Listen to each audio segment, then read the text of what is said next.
정숙의 말에 무거운 다리를 끌고 문을 열었습니다. 노래방 도우미 일을 시작한 지 2달째, 이제 막 익숙해지려는 참이었어요. 그리고 그 순간 시간이 멈춘 듯 했습니다. 미숙 씨? 문 앞에 서 있는 사람은 다름 아닌 남편의 30년 지기 친구 석환 씨였습니다. 제 눈을 의심했습니다. 남편의 가장 친한 친구가 왜 여기에? 다리에 힘이 빠져 그대로 주저앉을 뻔했습니다. 여기서 왜? 석환 씨도 놀란 기색이었지만 금세 표정을 가다듬었습니다. 그는 자리에서 일어나 문을 닫았습니다. 앉으세요. 놀라셨겠네요. 저는 그 자리에 얼어붙은 채로 서 있었습니다. 도망치고 싶었지만 다리가 움직이지 않았습니다. 석환 씨는 저를 한번 훑어보더니 미소를 지었습니다. 괜찮아요. 철수한테 말하지 않을게요. 그냥 평소처럼 해요. 안녕하세요. 황혼의 여정입니다. 오늘도 찾아주셔서 감사합니다. 좋아요와 구독은 영상 제작에 큰 힘이 됩니다. 저는 박미숙입니다. 올해 55세가 된 평범한 아줌마예요. 결혼 25년 차에 남편과 대학생 아들, 직장인 딸이 있습니다. 아이들은 이미 독립해서 각자의 삶을 살고 있고 집에는 남편 철수와 단둘이 지내고 있었습니다. 10년 전까지만 해도 우리 부부는 괜찮은 편이었어요. 제가 동네에서 작은 분식집을 운영했고 남편은 중소기업에서 평사원으로 일했습니다. 넉넉하진 않았지만 아이들 뒷바라지하고 월세 내는데 큰 어려움은 없었죠. 그런데 코로나가 터지면서 상황이 급변했습니다. 분식집 매출이 급감했고 결국 폐업을 결정할 수밖에 없었어요. 미수가 괜찮아. 내가 벌면 되니까. 너는 좀 쉬어. 남편은 그렇게 위로했지만 시간이 지날수록 집안 분위기는 침울해졌습니다. 철수는 점점 말이 없어졌고 퇴근 후엔 술에 취해 들어오는 날이 많아졌습니다. 대화라곤 생활비와 관련된 이야기뿐이었죠. 오늘 카드값 나왔는데 지난달보다 많이 나왔네. 응, 술값이 좀 많이 나갔나 보다. 그게 전부였습니다. 25년 동안 함께 살아온 부부인데 서로에게 할 말이 없다는 게 슬펐습니다. 다시 일자리를 찾으려 해봤지만 50대 중반의 나이에 할 수 있는 일은 많지 않았어요. 청소일이나 식당 서빙 정도였는데 그마저도 젊은 사람들을 선호했습니다. 그러던 어느 날 제가 다니던 요가 센터에서 알게 된 정숙 씨가 저에게 제안을 했습니다. 언니 요즘 힘들다며? 내가 아는 곳이 있는데 우리 나이에도 돈 잘 벌 수 있어. 처음에는 단순히 호기심으로 물어봤습니다. 어디? 혹시 보험 아니야? 난 영업 같은 건 못해. 정숙은 주변을 살피더니 목소리를 낮췄습니다. 아니, 노래방. 내가 운영하는 곳인데 도우미로 일하면 돼. 우리 나이가 오히려 장점이야. 중년 남성들이 편하게 대화할 수 있고 20대 아가씨들보다 안정감 있다고 더 찾는단다. 노래방 도우미라는 말에 얼굴이 화끈거렸습니다. 그런 곳에서 일한다는 건 상상도 해본 적이 없었어요. 아니야, 그런 건 못해. 내가 무슨. 언니, 오해하지 마. 우리 노래방은 건전해. 그냥 옆에 앉아서 술 따라주고 함께 노래 부르는 거야. 더 이상의 서비스는 전혀 없어. 한 달에 300만 원은 벌 수 있어. 아니, 잘하면 그 이상도 가능해. 300만 원이라는 금액이 귀에 맴돌았습니다. 그 돈이면 밀린 카드값도 갚고 생활비 걱정도 덜 수 있을 텐데. 하지만 남편과 아이들에게 어떻게 말해야 할지, 그리고 그런 곳에서 정말 일할 수 있을지 확신이 없었습니다. 생각해 볼게. 그렇게 대답했지만 사실 마음속으로는 이미 거절하려고 했습니다. 그런데 그날 밤 남편이 또 술에 취해 들어오면서 상황이 바뀌었습니다. 여보, 오늘도 술 마셨어? 그래, 스트레스 풀려고 한잔했어. 한 잔이 아니잖아. 매일 이러면 어떡해? 뭐? 내가 번 돈으로 술 한 잔 못 마시냐? 평소 조용하던 남편이 화를 내자 저도 참을 수 없었습니다. 당신이 번 돈이라고. 그럼 나는 뭐야? 내가 10년 동안 가게 운영하면서 번 돈은 당신 돈이 아니었어. 그리고 지금은 일자리도 없이 이렇게 앉아만 있으니까 내 말은 가치가 없는 거야? 그날 밤 우리는 25년 결혼 생활 중 가장 심한 말다툼을 했습니다. 그리고 다음 날 아침 우편함에서 카드 연체 통지서를 발견했습니다. 남편은 이미 출근한 후였고 저는 그 종이를 들고 한참을 울었습니다. 그날 오후 저는 정숙에게 전화를 걸었습니다. 정숙아, 그 일 아직 자리 있어? 그렇게 저는 노래방 도우미 일을 시작하게 되었습니다. 정숙의 말대로 일은 생각보다 단순했습니다. 손님이 오면 옆에 앉아 술을 따라주고 가끔 함께 노래를 부르거나 박수를 쳐주는 정도였습니다. 물론 처음에는 모든 것이 어색하고 불편했습니다. 화장도 짙게 해야 했고 미니스커트에 하이힐을 신는 것도 익숙하지 않았습니다. 언니, 너무 긴장하지 마. 자연스럽게 웃으면서 대화만 잘 이끌어가면 돼. 여기 오는 손님들은 대부분 외로운 중년 남성들이야. 그냥 말벗이 필요한 경우가 많아. 정숙의 말처럼 손님들은 대부분 40에서 60대 남성들이었습니다. 처음에는 낯설었지만 의외로 예의 있게 대하는 사람들이 많았습니다. 물론 술에 취해 실례하는 경우도 있었지만 그럴 땐 정숙이 바로 개입해 막아줬습니다. 아줌마 옛날에 미인이셨겠어요. 지금도 예쁘시네. 이런 말을 들으면 처음에는 부끄러웠지만 점점 익숙해졌습니다. 그리고 한 달이 지나자 300만 원이 넘는 월급을 받게 되었습니다. 그 돈으로 밀린 카드값을 갚고 생활비도 보태니 마음이 한결 가벼워졌습니다. 남편에게는 동창 모임에서 만난 친구의 카페에서 파트타임으로 일한다고 거짓말을 했습니다. 철수는 별다른 의심 없이 받아들였고 오히려 제가 일자리를 찾은 것에 안도하는 듯 했습니다. 잘 됐네. 너무 무리하지 말고 적당히 해. 그렇게 2달 정도 지났을 때의 일입니다. 그날은 평소보다 손님이 많은 금요일이었습니다. 저는 2팀의 손님을 연달아 응대하고 휴식 시간을 갖고 있었는데 정숙이 다급하게 찾아왔습니다. 언니, VIP 황금방에 단골 손님이 왔어. 오늘은 언니가 맡아줘. 팁 많이 주는 손님이야. 저는 피곤했지만 거절할 수 없었습니다. 황금방은 가장 크고 고급스러운 방으로 VIP 손님들만 이용할 수 있었습니다. 저는 화장을 고치고 머리를 정돈한 뒤 방으로 향했습니다. 문을 열자마자 제 심장이 멈추는 것 같았습니다. 방 안에 앉아있던 남자는 다름 아닌 남편의 30년 지기 친구 장석환이었습니다. 석환 씨도 저를 보자 놀란 표정을 지었지만 금세 태연한 얼굴로 바뀌었습니다. 미숙 씨, 여기서 뵙네요. 그 순간 도망치고 싶었습니다. 하지만 다리가 떨려 움직일 수 없었습니다. 석환 씨가 일어나 문을 닫았습니다. 앉으세요. 괜찮아요. 석환 씨, 이건 이해해요. 요즘 철수가 경제적으로 어렵다는 얘기는 들었어요.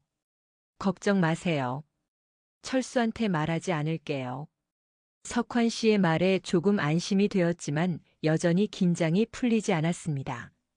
손이 떨려 술병을 제대로 잡을 수 없었습니다. 진정해요.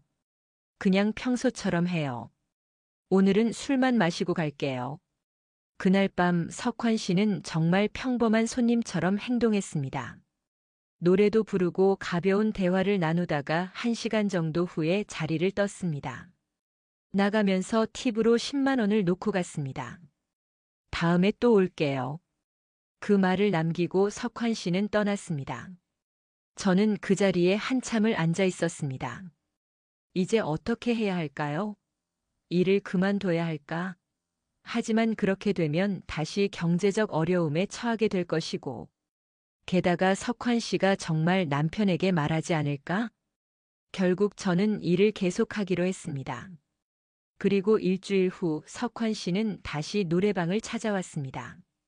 이번에도 황금방을 예약했고 저를 지명했습니다. 미숙 씨 잘 지내셨어요? 네. 그럭저럭요. 철수는 어때요? 요즘도 술 많이 마시나요? 석환 씨의 질문이 이상하게 느껴졌습니다. 마치 저와 남편의 관계를 궁금해하는 것 같았습니다. 그냥 그래요. 바쁘게 지내요.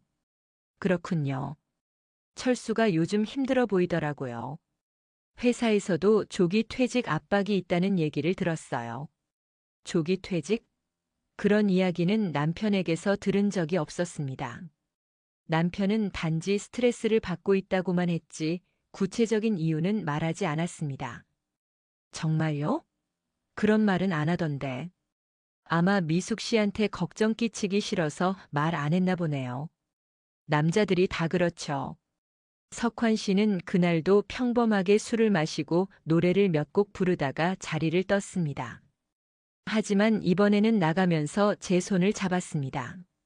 미숙 씨, 힘들면 언제든 연락해요. 내가 도울 수 있는 일이 있을 거예요. 그 말과 함께 명함을 건네는 석환 씨의 눈빛이 불편했습니다. 하지만 거절할 수 없었습니다. 그 후로도 석환 씨는 일주일에 한두 번씩 노래방을 찾아왔고 항상 저를 지명했습니다.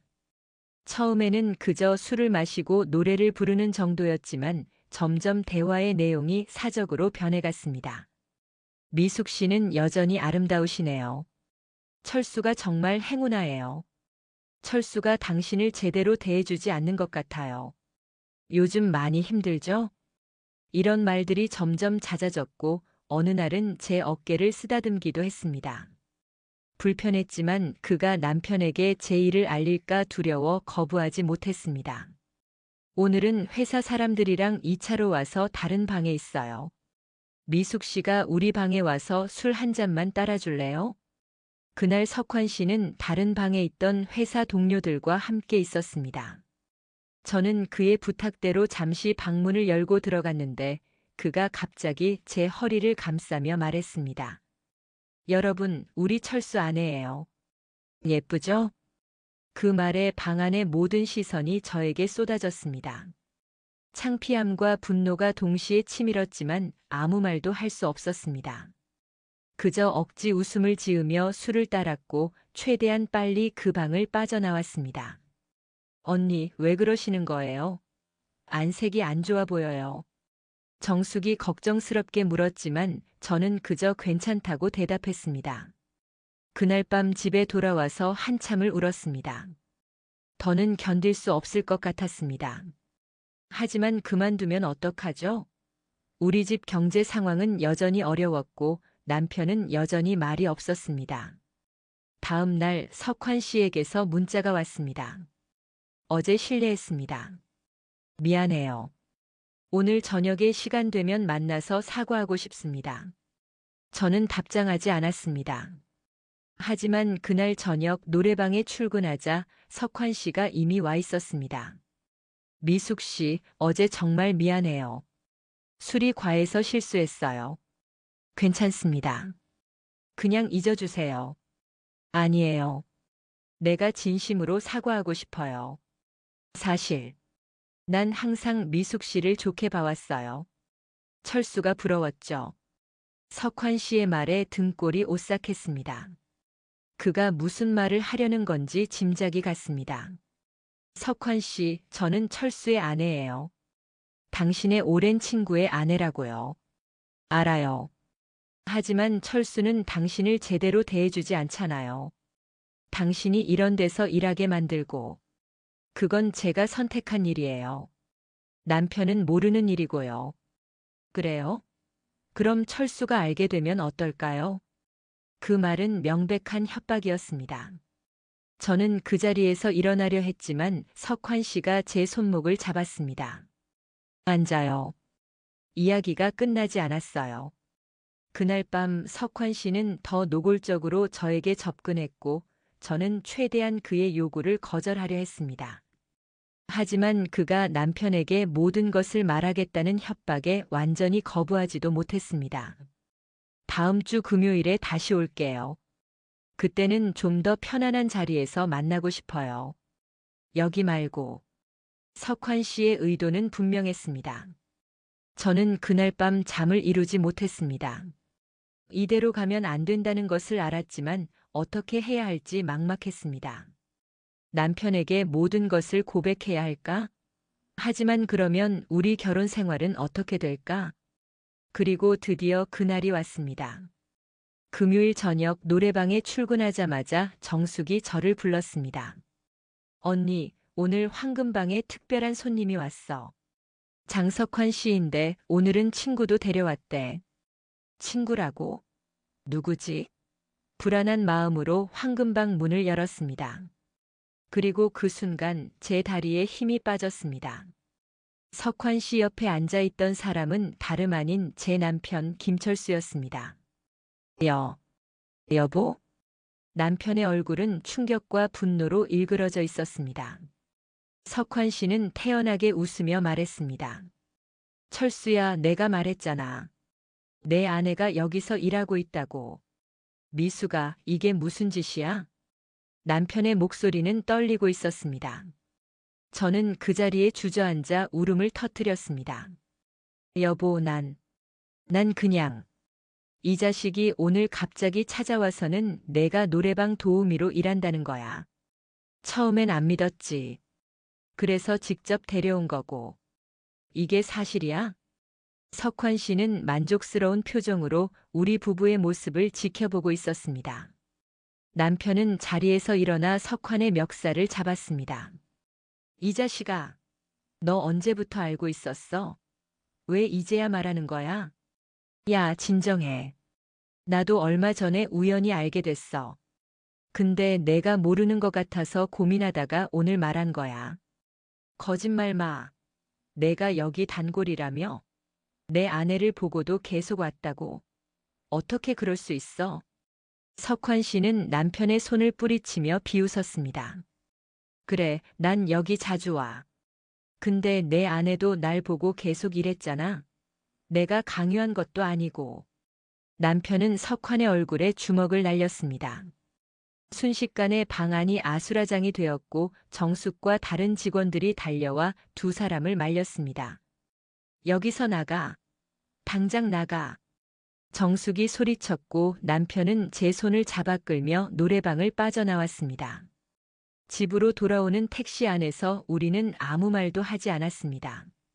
남편의 손은 떨리고 있었고 저는 눈물만 흘렸습니다. 집에 도착해서야 남편이 입을 열었습니다. 왜 그랬어? 돈이 필요하면 나한테 말했어야지. 말해봤자 듣지도 않았잖아. 당신은 요즘 계속 술만 마시고 대화도 없고. 내가 요즘 많이 힘들었어.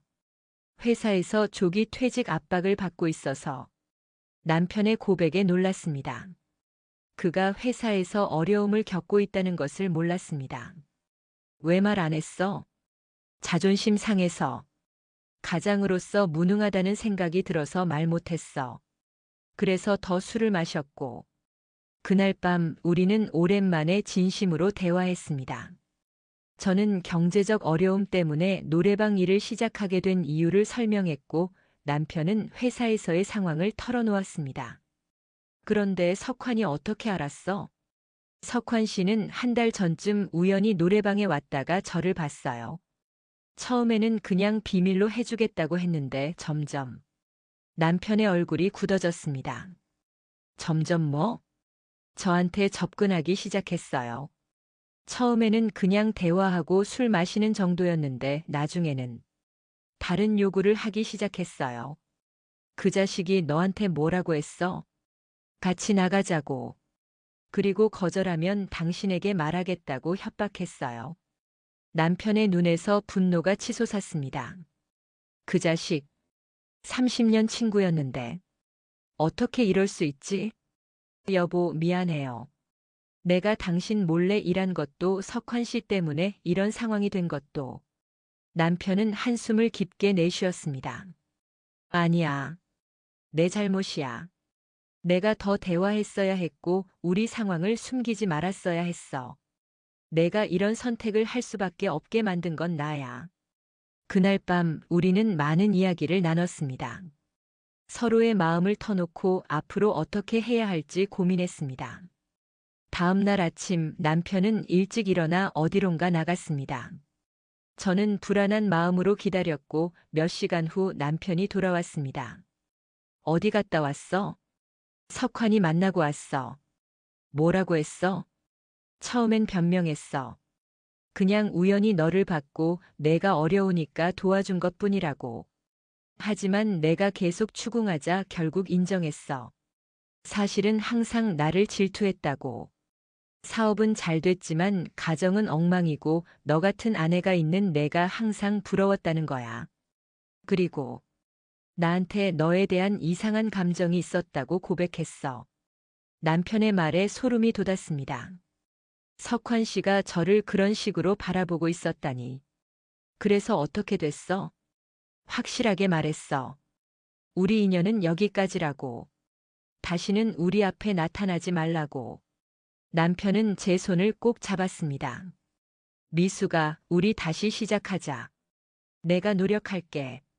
더 많이 대화하고 술도 줄이고. 그리고 경제적인 문제도 함께 해결해보자. 나도. 우리 함께 이겨내요. 그날 이후 저는 노래방 일을 그만두었습니다.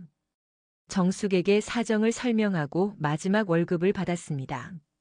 정숙은 이해해 주었고 석환 씨가 다시는 노래방에 오지 못하도록 조치하겠다고 약속했습니다. 남편은 조기 퇴직 대신 다른 부서로 이동하는 것으로 회사와 협상했고 저는 동네 슈퍼마켓에서 시간제 일을 시작했습니다. 급여는 노래방보다 적었지만 떳떳하게 일할 수 있다는 것이 더 중요했습니다. 석환 씨는 그 후로 한 번도 우리에게 연락하지 않았습니다. 우리 부부는 서로에게 솔직해지기로 약속했고 매일 저녁 함께 식사하면서 하루 일과를 나누는 시간을 가졌습니다. 오늘 회사에서 있었던 일인데, 슈퍼에서 만난 이웃이, 이런 소소한 대화들이 우리 관계를 다시 회복시켜 주었습니다. 물론 경제적으로는 여전히 빠듯했지만 서로를 의지하며 하나씩 해결해 나갔습니다. 노래방 도우미로 일했던 그 시절은 이제 먼 기억이 되었습니다. 가끔 그때를 떠올리면 여전히 얼굴이 화끈거리지만 더 이상 부끄러움이나 죄책감으로 괴롭지 않습니다. 그것은 단지 우리 부부가 힘든 시기를 지나는 과정에서 있었던 일일 뿐이니까요. 남편의 태도에서 더 이상 그때의 일에 대한 분노나 원망이 느껴지지 않았습니다. 우리는 이제 정말로 그 일을 과거로 받아들이고 앞으로 나아가고 있었습니다. 어느 날 저녁 남편이 갑자기 물었습니다. 미수가 후회돼? 뭐가? 그때 노래방에서 일한 거. 잠시 생각에 잠겼습니다. 후회되냐고요? 물론 그때는 부끄럽고 수치스러웠습니다. 하지만 지금 와서 생각해보면 그 경험이 없었다면 지금의 우리도 없었을 것입니다. 아니, 후회 안 해. 물론 그땐 정말 힘들었지만 그 일이 있었기 때문에 우리가 서로를 더 이해하게 된 것 같아. 나도 그래. 그때 널 이해하지 못해서 미안해. 괜찮아. 나도 당신 상황을 몰랐으니까. 남편이 제 손을 꼭 잡았습니다. 미수가 고마워. 내가 있어서 정말 다행이야. 나도 여보. 당신이 있어서 행복해. 그렇게 우리는 과거의 아픔을 딛고 새로운 삶을 만들어갔습니다. 노래방 도우미로 일했던 경험은 여전히 제 인생의 한 부분이지만 더 이상 부끄러움이나 후회로 남아있지 않습니다. 그것은 단지 우리 부부가 함께 극복한 어려운 시간의 일부일 뿐입니다. 나이가 들어도 삶은 계속됩니다. 위기는 때로 새로운 기회가 되기도 하고 아픔은 성장의 밑거름이 되기도 합니다. 여러분도 힘든 시간을 겪고 계신다면 포기하지 마시고 함께 이겨내셨으면 좋겠습니다. 여러분의 이야기도 들려주세요. 구독과 좋아요, 그리고 댓글로 여러분의 생각을 나눠주시면 더 많은 분들의 이야기를 전해드리겠습니다.